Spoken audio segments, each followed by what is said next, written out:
Dear students, ఇప్పుడు physics క్లాస్లో last క్లాస్లో మనం ఎలక్ట్రిక్ కరెంట్ చాప్టర్ స్టార్ట్ చేసాం. ఇప్పుడు అదే టాపిక్తో డ్రిఫ్ట్ వెలాసిటీ అనే టాపిక్ని స్టార్ట్ చేద్దాం. ఏ టాపిక్ అండి? Drift velocity. ఏ టాపిక్ అండి? Drift velocity. అయితే డ్రిఫ్ట్ వెలాసిటీ చెప్పే ముందు అసలు కండక్టర్ మనం ఏమని చూసాం? ఇది ఒక కండక్టర్ అయితే కండక్టర్లో పాజిటివ్ మరియు నెగిటివ్ అయాన్స్ ఉంటాయి. పాజిటివ్ అయాన్స్ ఎలా ఉంటాయి? ఒక లాటిస్ రూపంలో ఎక్కడికక్కడ లొకేట్ అయ్యి ఉంటాయి. అంటే ఏమాత్రం కదలకుండా ఎక్కడికక్కడ పాజిటివ్ అయాన్స్ అనేవి లొకేట్ అయ్యి ఉంటాయి. అలాగే ఇది ఒక బ్యాటరీ కనెక్ట్ చేసినప్పుడు నెగిటివ్ ఛార్జెస్ అనేవి ఒకే డైరెక్షన్లో ఫ్లో అవ్వడం మనకు తెలుసు. ఏమవుతుందండి? బ్యాటరీ కనెక్ట్ చేసినప్పుడు ఒకే డైరెక్షన్లో ఎలక్ట్రాన్స్ అనేవి ఫ్లో అవుతూ ఉంటాయి. అయితే ఎలక్ట్రాన్ అనేవి కనెక్ట్ చేసిన వెంటనే ఈ చివరి నుంచి ఆ చివరి వరకు వెళ్ళిపోద్దా అంటే కాదండి. అసలు ఎలక్ట్రాన్స్ అనేవి ఈ చివరి నుంచి ఆ చివరికి ఎలా వెళ్తాయంటే, ప్రతి ఒక్క ఎలక్ట్రాన్ అనేది మొదట ఇక్కడ స్టార్ట్ అయ్యి వెళ్ళి ఈ లాటిస్ అయానికి ఢీకొని మళ్ళీ వెనక్కి వచ్చి ఆగిపోతుందండి. ఈ ఆగిపోయిన ఎలక్ట్రాను మళ్ళీ మొదలై మళ్ళీ వెళ్ళి ఇంకో దానికి వెళ్ళి, అంటే అసలు ఎలక్ట్రాన్ యొక్క పొజిషన్ ఎలా ఉంటుందంటే, బ్యాటరీ కనెక్ట్ చేసినప్పుడు ఎలక్ట్రాన్ అనేది ఫస్ట్ వెళ్ళి ఈ లాటిస్ గుద్దుకుంటుంది, ఈ పాజిటివ్ అయానికి గుద్దుకుంటే మళ్ళీ వెనక్కి వచ్చి మళ్ళీ మొదలై వెళ్ళి ఈ పాజిటివ్ అయానికి మళ్ళీ ఢీకొంటుంది. మళ్ళీ అది ఢీకొని వెనక్కి వచ్చి మళ్ళీ ఇలా ఢీకొని మళ్ళీ వెనక్కి వచ్చి ఇలా పడితే, అంటే ఒక ఎలక్ట్రాన్ పొజిషన్ ఎలా ఉంటుందంటే ఇలా వచ్చి ఇలా వచ్చి ఇలా వచ్చి ఎలా పడితే అలా దానికి ఢీకొని చివరికి ఇక్కడ వరకు చేరుకుంటుందండి. అర్థమైంది కదండి? అయితే ఈ మధ్యలో ఈ చివరి నుంచి ఇక్కడికి వెళ్ళి మళ్ళీ ఇలా డ్రిఫ్ట్ అవ్వడాన్నే అక్కడ ఉండే వెలాసిటీ, అక్కడ వచ్చే వెలాసిటీనే డ్రిఫ్ట్ వెలాసిటీ అంటారు. అసలు డ్రిఫ్ట్ అంటే ఏంటంటే జారడం. ఇది వెళ్ళి ఇక్కడ ఢీకొని మళ్ళీ ఇలా వచ్చి జారుతూ మళ్ళీ వెళ్ళి మళ్ళీ వచ్చి జారుతూ అలా వెళ్ళి వచ్చేదాన్నే డ్రిఫ్ట్ వెలాసిటీ అంటారు. అయితే ఇక్కడ కరెంట్ ఎలా ఫామ్ అవుతుందంటే, కరెంట్కి డ్రిఫ్ట్ వెలాసిటీకి ఉన్న సంబంధం ఏంటంటే, అసలు కరెంట్ ఉండాలంటే మనకు ఎలక్ట్రాన్స్ అనేవి ఎలా వెళ్తే నెంబర్ ఆఫ్ చార్జెస్. ఏంటండి? Number of charges. అలాగే నెంబర్ ఆఫ్ చార్జెస్ని ఏమంటారంటే నెంబర్ ఆఫ్ చార్జెస్ లేదా ఛార్జ్ డెన్సిటీ. ఏమంటారండి? నెంబర్ ఆఫ్ చార్జెస్ లేదా ఛార్జ్ డెన్సిటీ అంటారండి. Charge density. దీంతోపాటు ఒక కండక్టర్లో ఈ క్రాస్ సెక్షనల్ ఏరియా ఉంది కదండి, ఈ క్రాస్ సెక్షనల్ ఏరియా ఏ అనుకుంటే A is equal to cross sectional area of a conductor. Cross sectional area of a conductor. Cross sectional area of a conductor. దీంతోపాటు మనం నేర్చుకునే ఇప్పుడు టాపిక్ ఏంటంటే డ్రిఫ్ట్ వెలాసిటీ. డ్రిఫ్ట్ వెలాసిటీ సబ్స్క్రిప్ట్లో పైన రాస్తే super script, కింద రాస్తే సబ్స్క్రిప్ట్ అంటారండి.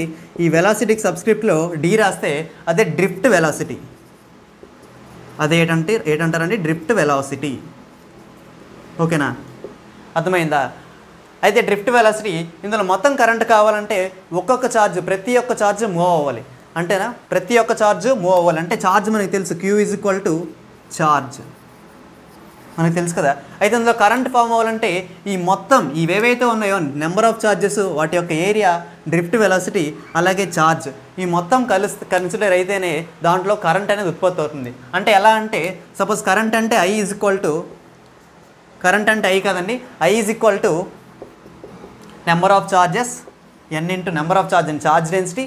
దాంతోపాటు ఏదైతే ఛార్జ్ ఉందో దాన్ని క్యూ అంటాం. దాంతోపాటు క్రాస్ సెక్షనల్ ఏరియా, మొత్తానికి క్రాస్ సెక్షనల్ ఏరియా ఉంది కదండి, ఏరియా. అయితే ఈ క్రాస్ సెక్షనల్ ఏరియాతో పాటు ఒక్కొక్క ఛార్జ్కి అయ్యే డ్రిఫ్ట్ వెలాసిటీ. ఓకేనండి? ఒక్కొక్క ఛార్జ్ చేసే డ్రిఫ్ట్ వెలాసిటీ. ఈ 4 కలిస్తేనే వచ్చేది కరెంట్ అండి. అర్థమైందండి? ఈ 4 కలిస్తే వచ్చేదే కరెంట్. వచ్చింది కదండి మన ఈక్వేషన్ వచ్చింది, ఐ ఈజ్ ఈక్వల్ టు ఎన్ఏవిడి. అయితే దీంతో మనం డ్రిఫ్ట్ వెలాసిటీకి ఇంకో ఫార్ములా రాయొచ్చు. ఏంటి అంటే, మనకు కావాల్సింది డ్రిఫ్ట్ వెలాసిటీ. ఇవి 3 దీనికి ఇంటూలో ఉన్నాయి. అవి ఎల్హెచ్ఎస్కి రావాలంటే ఇంటూలో ఉన్నాయి కాబట్టి చేస్తే డివైడెడ్ బై అవుతాయి. అయితే I by NQA is equal to VD. VD అంటే ఏంటంటే డ్రిఫ్ట్ వెలాసిటీ, ఐ అంటే కరెంట్, ఎన్ అంటే ఛార్జ్ డెన్సిటీ, క్యూ అంటే ఛార్జ్, ఏ అంటే ఏరియా. అయితే ఇప్పుడు ఈక్వేషన్ వచ్చింది కదా, మనం నెక్స్ట్ ఈక్వేషన్ తాలూకు ఒక ఎగ్జాంపుల్ చేద్దాం. సరేనండి? ఈక్వేషన్ తాలూకు ఒక ఎగ్జాంపుల్ మనం ఇప్పుడు చేద్దాం. అయితే ఇప్పుడు వచ్చిన మన ఈక్వేషన్కి ఒక ఎగ్జాంపుల్ సమ్ చేద్దాం. ఆ ఎగ్జాంపుల్ సమ్ ఒకసారి చూద్దాం. అయితే ఇచ్చిన క్వశ్చన్ ఏంటంటే, క్యాలిక్యులేట్ ద డ్రిఫ్ట్ వెలాసిటీ అన్నారు. ఫస్ట్లోనే చూడండి, క్యాలిక్యులేట్ ద డ్రిఫ్ట్ వెలాసిటీ అన్నారు. అంటే డ్రిఫ్ట్ వెలాసిటీ మనకి తెలియదు, ఫైండ్ అవుట్ చేయాలి. గుర్తుపెట్టుకోండి, డ్రిఫ్ట్ వెలాసిటీ ఇక్కడ ఛార్జ్ మనకి ఎక్కడ మెన్షన్ చేయలేదు, డ్రిఫ్ట్ వెలాసిటీ ఆఫ్ ఎలక్ట్రాన్ అన్నాడు. అంటే ఇక్కడ మీరు గమనించాల్సింది ఏంటంటే ఇక్కడ ఛార్జ్ ప్లేస్లో ఎలక్ట్రాన్ ఇచ్చాడు, అంటే ఎలక్ట్రాన్ యొక్క ఛార్జే మనం వాడాలి. అయితే in copper wire carrying A current of 1 ampere. ఏంటి ఇచ్చారండి? కరెంట్ ఇచ్చారు. కరెంట్ ఎంత ఇచ్చారు? 1 ఆంపియర్ ఇచ్చారు. అండ్ క్రాస్ సెక్షనల్ ఏరియా, ఇక్కడ ఏరియా ఇచ్చాడు. Area is equal to 10⁻⁻6 metre square. Area ఎప్పుడు మీటర్ స్క్వేర్లో ఉంటుంది. అయితే the electron density of conductor, density of copper, electron density of copper ఎంత ఇచ్చారు? 8.5 × 10⁻28 metre cube, 10 metre power of minus cube. ఓకేనండి. అయితే ఇప్పుడు ఇచ్చిన గివెన్ ఇన్ఫర్మేషన్ రాసుకోండి. గివెన్, ఎప్పుడైనా ప్రాబ్లం చేసే ముందు ఏంటి చేయాలండి? గివెన్ ఇన్ఫర్మేషన్ రాసుకోవాలి. ఇన్ఫర్మేషన్ ఏంటి? Find the drift velocity. Drift velocity వీడి అంటారు. వీడి మనకు తెలీదు, క్యాలిక్యులేట్ చేయాలి. అలాగే ఛార్జ్ ఇచ్చారు. ఛార్జ్ ఏంటి ఇచ్చారు? ఎలక్ట్రానే ఇచ్చారు. ఎలక్ట్రాన్ యొక్క ఛార్జ్ మనకు తెలుసు ఎంతండి? 1.6 × 10⁻−19 కూలుమ్.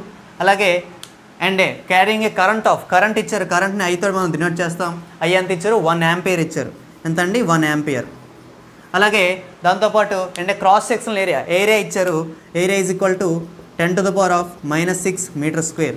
ఏరియా ఇచ్చారు 10⁻⁻6 మీటర్ స్క్వేర్. అయితే దాంతోపాటు ఎలక్ట్రాన్ డెన్సిటీ ఇచ్చారు. ఎలక్ట్రాన్ డెన్సిటీ మనం దేంతో డినోట్ చేస్తామంటే n is equal to 8.5 × 10⁻28 metre power of minus cube ఇచ్చారు. అయితే మనం క్యాలిక్యులేట్ చేయాల్సింది ఏంటి? Drift velocity. అయితే ఈ నాలుగిటికి ఉన్న రిలేషన్ మనకి తెలుసు. VD is equal to I/NQA తెలుసు కదండి. VD is equal to I/NQA. అయితే VD is equals to I value అయ్యండి. I ఎంత అండి? 1 ampere. 1 number of charge density, అదే ఛార్జ్ డెన్సిటీ ఎంత ఇచ్చారు? 8.5 × 10⁻28. అలాగే ఛార్జ్, ఎలక్ట్రాన్ యొక్క ఛార్జ్ ఎంత అండి? 1.6 × 10⁻−19. అలాగే ఏరియా ఎంత ఇచ్చారంటే 10⁻⁻6 ఇచ్చారు. ఎప్పుడైనా ఇప్పుడు ఏం చేయాలంటే ముందు ఈ బేసెస్ చూడండి. మూడిట్లో బేస్ ఒకలాగా ఉంది కదా. బేస్ అంటే కింద ఉన్నది, దీన్ని బేస్ అంటారు, దీన్ని పవర్ లేదా ఎక్స్పోనెంట్ అంటారు. అయితే ముందు పైన 1 అలా ఉంచండి. ఇవి రెండు అంటే పక్కన ఉన్న కాన్స్టెంట్ వాల్యూస్ ఒక పక్కన రాసుకోండి. 8.5 × 1.6 × 10⁻. ఈ పైన ఏవైతే పవర్స్ ఉన్నాయో అవన్నీ యాడ్ చేయండి. 28-19 - 6 మొత్తం 25 అవుతాయండి. 28 - 25 ఈజ్ ఈక్వల్ టు మనకు వచ్చిన వాల్యూ అంతా 1/8.5 × 1.6 × 10⁻28 - 25 అంటే 3 వచ్చిందండి. 1/8.5 × 1.6 × 10⁻3. అయితే దీన్ని మనం సరిగ్గా క్యాలిక్యులేట్ చేసినట్టయితే 1/8.5 × 1.6 × 10⁻3 వచ్చింది. ఓకేనా? ఇలా వచ్చిన తర్వాత దీని మొత్తం వాల్యూ స్మూత్గా క్యాలిక్యులేట్ చేస్తే 7 × 10⁻⁻5 మీటర్ స్క్వేర్ అనేది వస్తుందండి. -5 మీటర్/సెకండ్ అనేది వస్తుంది. ఎంత అండి? VD ఈజ్ ఈక్వల్స్ టు, దీన్ని మొత్తం క్యాలిక్యులేట్ చేస్తే ఇంత వస్తుందండి ఆన్సర్. సరేనండి, అర్థమైందండి? ఓకేనా? అయితే మరికొన్ని వీడియోస్, మరికొన్ని సమ్స్ కావాలనుకుంటే మన ఛానల్ని సబ్స్క్రైబ్ చేసుకోండి. వీడియోని ఇస్తే లైక్ చేయండి, షేర్ చేయండి. Thanks for watching.